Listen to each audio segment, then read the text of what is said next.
Okay, so just to give a little brief introduction to their turn. Okay, so as they're coming into the water, what typically happens is you have this little mark at the wall. It's usually 1 meter away. Okay, and as they're coming into the water, their velocity or their speed actually increases.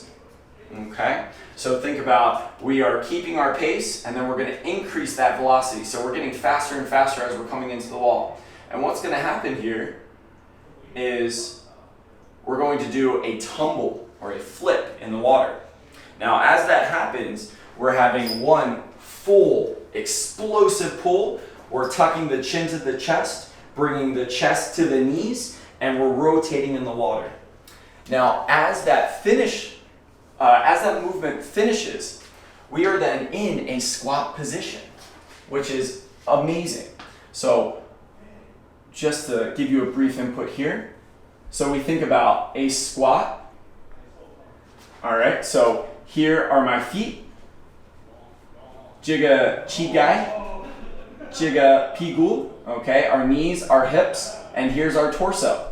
Okay, so as we're coming into the wall, okay, here's the wall. I take my last stroke, I tuck, and as I rotate, we're gonna end up on the wall in that squat position with our hands overhead. Now this is where I think we can see that the direct transfer from things such as our squats and our jumps can be very beneficial. Moraes et al. Defines that the best turn performance is going to be increased by the peak force and the time that we spend at the wall. So we want the time at this wall to decrease and our force, more importantly, our peak force, okay, to increase. So we want to make sure that not only is the athlete strong enough to push their body, but we want to make sure that that skill happens quickly.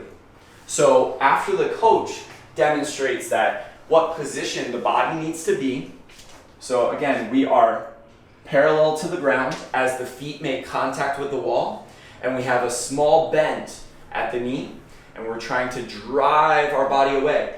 Just like a jump, we're coming down. We are flexing at the hip, the knee, and the ankle. We're keeping an upright posture, ting shang.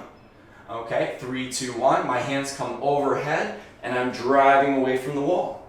So typically, when we start with a novice level swimmer, we'll have them just focus on getting into that position on dry land, having the hands above the head, squeezing the ears with the arms, 3, 2, 1, and driving up.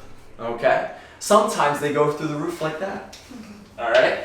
So we want to make sure that the athlete feels comfortable in dry land, and then the coach's duty is to make sure that they provide that reinforcement. So getting into the water, just practicing the flip, making sure water is not getting up the nose, making sure that we're able to flip really quickly and get into that ready position. And then we're flipping into the wall and being able to push off on our back. Now the tricky part within this swim turn, especially if you're swimming freestyle, is you have to flip, you have to push off, and then you have to rotate before you can begin your breakout. So the skill here is very high. And that is why we rely on the amazing swim coaches out there, okay? Our job here at Peak Force is to make sure that the peak force is coming from peak force. Ding, come on.